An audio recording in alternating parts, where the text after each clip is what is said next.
उपासक ये बात ध्यान रख ले कि ये जो कृपा हुई है ये सर्वोपरि कृपा हुई। तुम्हें अपने मार्ग से इधर उधर ताकने की जरूरत नहीं है। इस मार्ग में कृपा प्रधान है। हम अनाधिकारियों पर पहले ही कृपा हुई है। हमारे कोई सद्गुण, कोई निकुंज उपासना, कोई राधा प्रेम किंचित मात्र नहीं था, तब हम पे कृपा हुई है।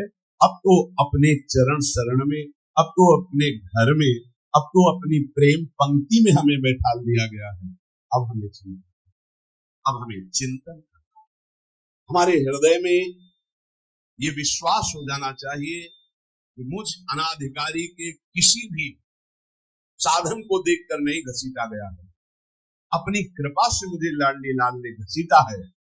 अब वो मुझे इस माया के प्रवाह में बहने नहीं देंगे।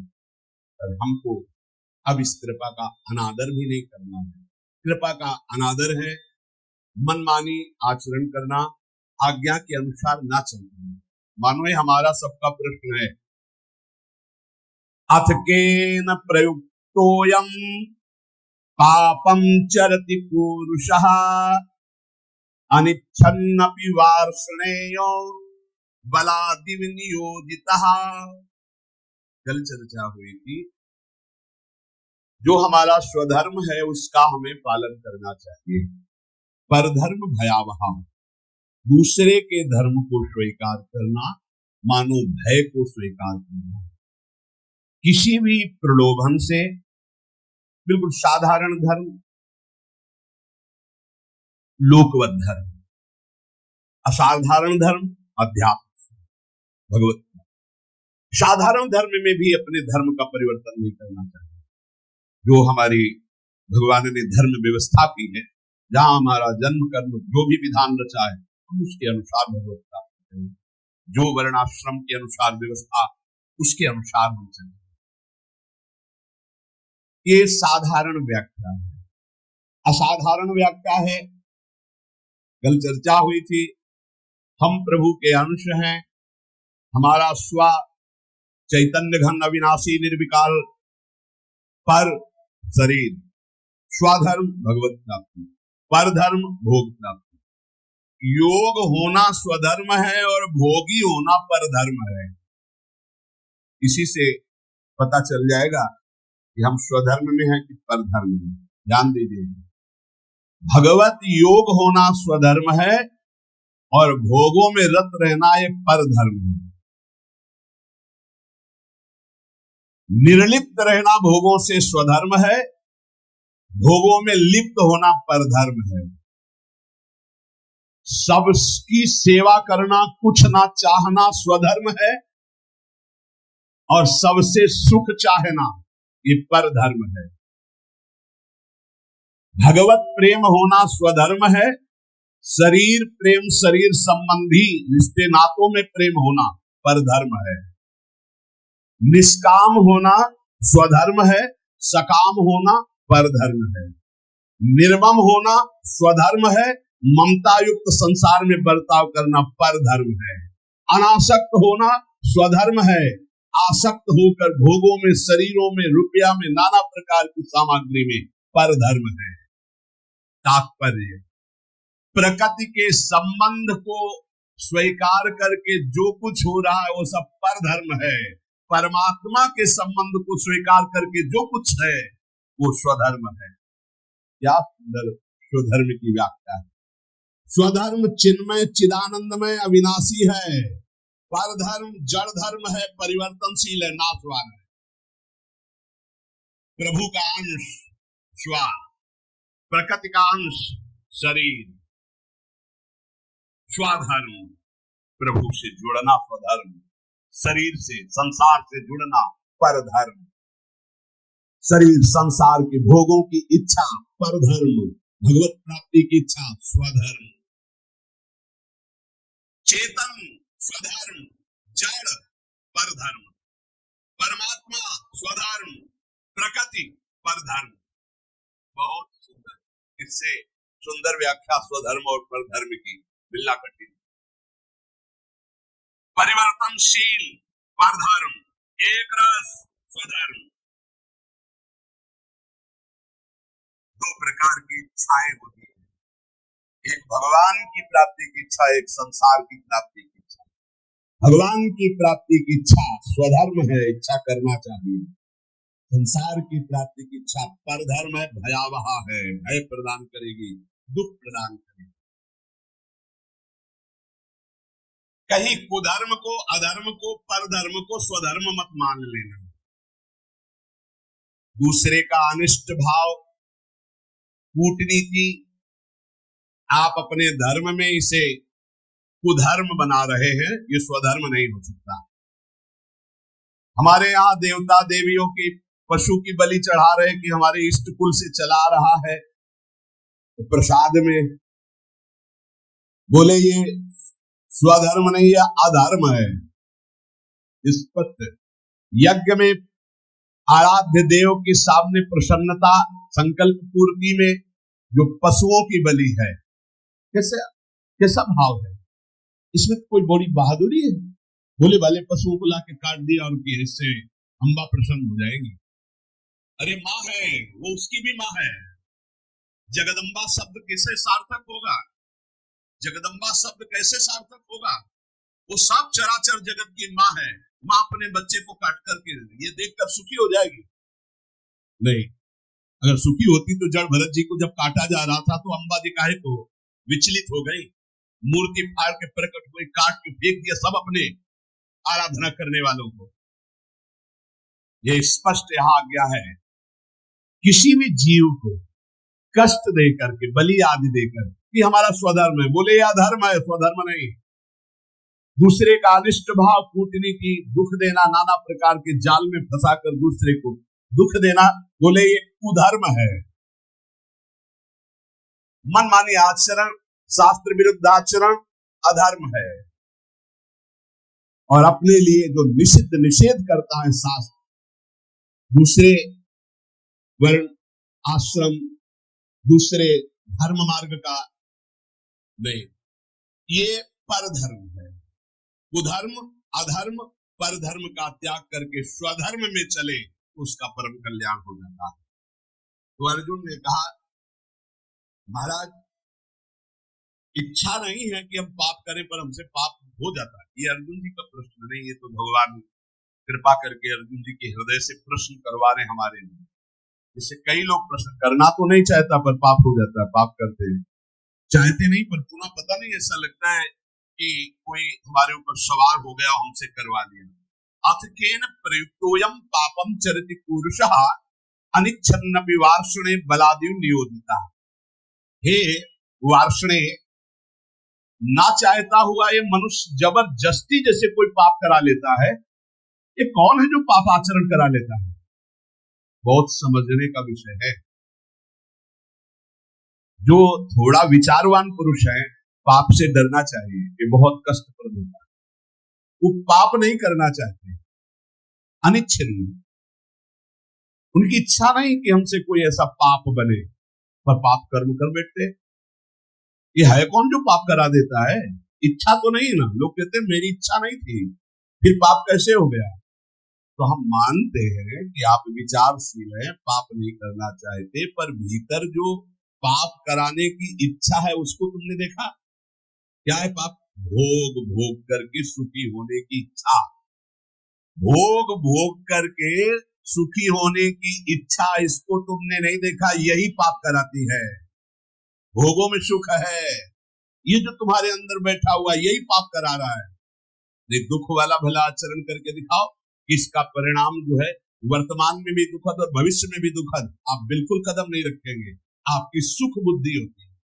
अभी हम छीना झपटी करके चोरी कर ली, चैन की, मोबाइल की 10-20 हजार मिल जाएंगे, उससे अच्छा भोग होगा। चोरी, हिंसा, व्यभिचार, जुआ, जो भी निषिद्ध कार्य होते हैं, अंदर से सुख की लालसा हो। अनिच्छिन्न केवल उसका ये कहने का है तो वैसे मेरी पाप करने की तो इच्छा नहीं थी, लेकिन भोग सुख की इच्छा ही पाप का मूल है। बलाद्यु नियोजित। अर्जुन जी कह रहे हैं फिर ये बलात् मुझसे कौन पाप करवा लेता है? मेरी इच्छा तो पाप करने की नहीं। ये संसार में सुख है, भोगों में सुख है, अंदर जिसके बैठा है वो पाप के बिना रह नहीं सकता। जैसे दुर्योधन भगवान को कह रहा है कि जानामि धर्मम न च मे प्रवृत्ति, जानाम्य धर्मम न च मे निवृत्ति, केनापि देवेन हृदय स्थितेन यथा नियुक्तोस्मि तथा करोमि। केशव, मैं धर्म को जानता हूं पर उसमें मेरी प्रवृत्ति नहीं है, मैं अधर्म को भी जानता हूं पर उससे मेरी निवृत्ति नहीं है। ऐसा लगता है कोई देवता मेरे हृदय में बैठकर करवा रहा, क्योंकि मैं धर्म जानता हूं। वो देवता है सांसारिक सुख भोग की प्रबल इच्छा, और कोई देवता नहीं। दुर्योधन ने जिसे देवता कहा यही काम है, यही भोग इच्छा है। मनुष्य विचार पूर्वक जब तक इस भोग इच्छा का त्याग नहीं करेगा तो वो नहीं चाहता कि पाप हो, पर उससे बलात् पाप होंगे भोग इच्छा से। इस भोग में सुख है। केन प्रयुक्तोयम पापम चरति अनिच्छा। कौन है जो इच्छा न होने पर भी जबरदस्ती पाप करा रहा है? श्री भगवान कह रहे काम एष क्रोध एष रजो गुण समुद्भवः महासनो महापापा विद्धेनमिहि वैरिणम्। अर्जुन, ये रजोगुण से उत्पन्न हुआ काम, यही पाप का मुख्य कारण है। भोगों में सुख है, काम। अब देखो आज की हमारी समाज की धारा किधर बहती जा रही है। जो बच्चे परस्पर मित्रता, बॉयफ्रेंड गर्लफ्रेंड लिविंग रिलेशन, जो आज के नई पीढ़ी में ये रोग लग गया है और इसे स्वीकृति भी है, नाश की तरफ हमारी समाज की वृत्ति जा रही है। जहां संयम, जितेंद्रियता, ब्रह्मचर्य, परम पवित्र शरीर, फिर पाणि ग्रहण और आदि आदि आदि, वहां कोई धर्म शास्त्र का भय नहीं, कोई गुरुजनों का भय नहीं, कोई भगवान का भय नहीं। शास्त्र हमारा प्रधान कानून है। वेद, पुराण, पौराणिक, ब्रह्म ऋषि, ये हमारे परम कल्याण के लिए जो सूत्र बोले, ये अगर हम वैदिक सिद्धांत, शास्त्र सिद्धांत, गुरुजनों की वाणी की वृत्तियों को नहीं पहचानेंगे, नहीं सुनेंगे, नहीं समझेंगे, तो हमारी वृत्तियां हमारा नाश कर देंगी। कौन है जो ये पाप करा रहा है? भगवान कह रहे रजोगुण से उत्पन्न हुआ ये काम ही पाप का मुख्य कारण है। यही क्रोध रूप में परिणित हो जाता है। बहुत आने वाला महापापी, ये बैरी बहुत ही नाश करता है। इस विषय में सबसे बड़ा दुश्मन ये काम है। ये रजोगुण से उत्पन्न हुआ है, ये राग से काम उत्पन्न होता है। बहुत बहुत इसको सीमा में रख दिया गया है। भगवान ने आगे वर्णन किया है कि धर्मयुक्त काम मैं हूं। भगवान, धर्मयुक्त काम मैं हूं। पाणिग्रहण संस्कार करके घर गृहस्थी में संतानोत्पत्ति के लिए चेष्टा है काम, वो धर्म में बांधकर निर्विकार होने के लिए, उसे व्यभिचारी बनाने के लिए नहीं है। एक सीमा में बंद करके कहते हैं शास्त्रीय पद्धति के अनुसार चलने से निष्कामता दे। किसी धर्म पूर्वक एक को स्वीकार करके जब तो घृणा हो जाएगी, आप देख लेना। ये जब से मोबाइल आया और इसके दूषण वृत्तियों को स्वीकार किए तो हमारी नई पीढ़ी बहुत हानि को प्राप्त हो गई। जो नए सिद्धांत अन्य जनों के आए, अन्य प्रांतों के देशों के, वो बहुत हानिकारक हो गए। ये भारत है, ये धर्म देश है। शांति प्राप्त करने के लिए विदेशी जन भी हमारे धर्म गुरुओं की शरण होते हैं, हमारे देश के सिद्धांत, धार्मिक सिद्धांत को स्वीकार करते हैं। देख लीजिए, धोती, चोटी, माला वो धारण करते हैं और उनका उत्तरायण हम धारण करते हैं। तो फटे यहाँ से पैंट, यहाँ दुखी। अरे सिल्लू भाई बोले नहीं, वो बड़े आदमी को पैसा नहीं। वाह भाई, गांव में तो अगर कहीं फट जाता था तो कहते तुम्हारा कपड़ा फटा, सिल्लू भाई। चलो गरीब आदमी उससे लेता था, आज बड़े आदमी होके फाड़ क्यों घूमते? यहाँ से एक बार तो हमने भी पूछा कि लोगों ने बताया टोकना नहीं, क्यों बोले ये पैसा है। तो हमें लगा कि अच्छा, हम तो कह रहे थे भैया तुम्हें पता है तुम्हारा पैंट फट गया है। अरे शरीर ढकने के लिए वस्त्र है, वस्त्रों का प्रयोग, यहाँ फटा यहाँ फटा, जितना फटा उतना बड़ा आदमी। तो हमें लगता है कि ये तो बहुत मतलब विचित्र कोटि की बुद्धि है। कपड़े पहने जाते हैं तन ढकने के लिए, फट गए तो सिल लिए जाते हैं, बोले जितना फटा उतना महंगा। बुद्धि भ्रष्ट है। फिर तो आप जाके बाजार में फटा कपड़ा लाते हो पहनते हो, अब नवीन बोले विदेशी मतलब। हमें लगता है कि हमें अपने भारत देश का जो धर्म है वो शांति प्रदान करता है, क्योंकि शांति लेने के लिए आप काशी में जाइए, आपको लाखों विदेशी जन मिलेंगे जो धर्म गुरुओं के चरणों में बैठ करके हमारे मोक्ष सिद्धांत को, ये सिद्धांत कहीं नहीं मिलेगा आपको, जीवन मुक्तता, परमहंस अवधूत मोक्ष पदवी या भगवत प्रेम, ये आपको यही मिलेगा। नहीं, नर्क स्वर्ग की बात है, इसके आगे तक की कहीं बात नहीं है। अगर मोक्ष पदवी जीवन मुक्तता तो ये यहाँ की बात है। ये काम बचपन से जहां थोड़ी चेतना जागृत हुई तो ये राक्षस सवार हो जाता है बुद्धि में। अब भय धर्मशास्त्रों का, गुरुजनों का, समाज का, तो इस राक्षसी प्रवृत्ति को शासन में रखा जाता था। अब वो भय नहीं रह गया। हम कहते हैं अगर मित्रता करो तो आजीवन निर्वाह कर लेगा। उस मित्रता को चलो भाई भगवान जैसा युग धर्म के अनुसार तो कम से कम एक का जीवन स्वीकार किया तो आजीवन उसी को स्वीकार करेगा। ये कामेश क्रोधेश रजोगुण समुद्भवा, रजोगुण से उद्भव प्रकट होने वाला ये राग, ये काम ही महान पापी है जो क्रोध रूप में परिवर्तित होकर के नाना प्रकार के हिंसा द्वेष प्रकट कर देता है। ये काम क्रोध में परिणित होता है। ये काम महापापी कभी ना अघाने वाला, इस विषय में तुम इसको महान दुश्मन जानो। ये कभी तृप्त नहीं हो सकता, चाहे सैकड़ों शरीरों को भोग लो, चाहे लाखों शरीरों को भोग लो, ये पाप के सिवा कुछ नहीं करवा सकता। ये केवल वासना बढ़ती रहती है। वासना अब की बार, शायद अब की बार, इस अवस्था में नहीं, इस शरीर में, इस शरीर में नहीं, पाप का घूमता है। अनंत काल हो गए हमको भटकते भटकते।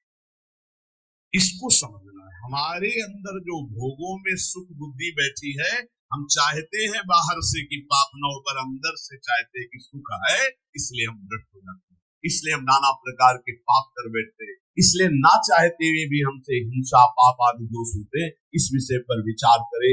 कोई भी पाप करने वाला भगवत मार्ग का चिंतन अनुसरण करने की सामर्थ्य खो देता है। यदि सत्संग मिले तो पुनः हिम्मत बनती है, हम आगे बढ़ते। तो सत्संग मिला, हिम्मत बनाओ, अब लो नशानी, अब ना नशेयो, जो हुआ सो हुआ, आगे से सावधान होकर हम इस पर विजय प्राप्त करने आए। जैसे कोई हार गया तो घृणा बुद्धि से नहीं, साधक युद्ध है, उसको प्रोत्साहन देना चाहिए, ना कि निराश करना चाहिए। आप सब साधक, आप सब भगवत मार्ग के प्रतीक हैं। अगर कभी चूक हो जाती है, कोई फिसल रहा है तो हमें दौड़कर उसे उठाना है, ना कि तालीम जाके हंसना है। ये बहुत बड़ा शत्रु। किसी को कभी भी चूक हो जाने पर फिसल सकता, हमको रोकना है, हाथ पकड़ना है, गले से लगाना है, दुलार करना है, उसको आगे बढ़ाना है, ना कि एक बार किसी महापुरुष के समीप किसी का ऐसा, उन्होंने कहा आज के बाद उसका आसन हमारे पास नहीं है। तो स्वामी जी ये तो बड़ी निंदा की बात होगी, ऐसा ऐसा वो निंदा हम सहेंगे, लेकिन इसको हम टूटने नहीं देंगे। तो रो पड़ा साहब और कहने लगा स्वामी जी ऐसा प्यार को हमें जीवन में कहीं नहीं मिला। बोले इससे भी अधिक मिलेगा। जहां दंड मिलना चाहिए वहां जब प्यार, तो वो साधक इतना अच्छा तपस्वी और जितेंद्रीय बना। कुछ काल में जब ब्रह्मावर्त बिठूर में थे तब वो जब मिले अपनी घटना बताई, महापुरुषों के चरणों की जय हो। जो अगर उसी समय वो उसको कह देते जाओ मैं त्यागता हूं, साधक टूट जाता, बिखर जाता, क्योंकि अब उसको लगता है क्या सब गया। लेकिन जब महापुरुष संभाल लिए और उन्होंने कहा, तो फिर उसको लगा कि मैं नीच तो हूं, पर जब गुरुदेव ने संभाल लिया तो अब ऐसा उत्तम बात। और वो गंगा जी की सीढ़ी पर बैठ के जब बता रहे थे तो लगा कि महापुरुषों में कितनी सामर्थ्य होती, कितना दुलार होता है। इसलिए आपस में एक दूसरे को फिसलने से बचाना है। कोई फिसल रहा है तो मजबूत हाथ से हाथ मिलाना है और उसे घसीट के निकालना है। एक भी टोली में कोई बिखर न पावे, एक भी हमारे कोई टोली का दूसरा पक्ष ले न जा पावे। काम, क्रोध, लोभ, मोह, मद, मत्सर, आप बहुत सामर्थ्यशाली हो, आप उसकी रक्षा करना, आप उसके भावों को सजाना, आगे बढ़ाना। प्रभु एक बार जो आपका शरणागत हो गया, सुनते हैं उसका नाश नहीं होता, नामे भक्ता प्रणश्यति। इतना भी सुना है कि अगर झूठा खेले तो साचा हो, झूठे से कोई कह दे कि हे कृष्ण मैं आपका, तो आप सच्ची मान लेते हो, इतने करुणामय हो प्रभु आप। हम जीवन में ये ध्यान रखें कि वास्तविक कोई भी साधक या कोई भी परमार्थ का पथिक पाप नहीं करना चाहता, पर अंदर एक इच्छा है जो पाप कराती है, जिसका नाम है भोग वासना, काम वासना। भगवान कह रहे ये नित्य बैरी है, जल्दी मरने वाला नहीं है। इसलिए हम जब स्वयं बलवान नहीं होते तो बल का आश्रय लेते। मेरे बल से वृंदावन धामी, हमने महारानी जी का आश्रय लिया है, गुरुदेव का आश्रय लिया है। हमारी चूक, हमारी गलतियां वो क्षमा करेंगे, हमें आगे बढ़ाएंगे। हम खूब नाम जप करें, कभी निरुत्साहित ना हो। हर स्थिति में हम भगवत प्राप्ति कर सकते हैं। आखिरी श्वास तक हम लड़ेंगे इन विकारों से, और प्रियालाल हमारा लड़ना देख करके वो राजी हो जाएंगे हमें प्राप्त।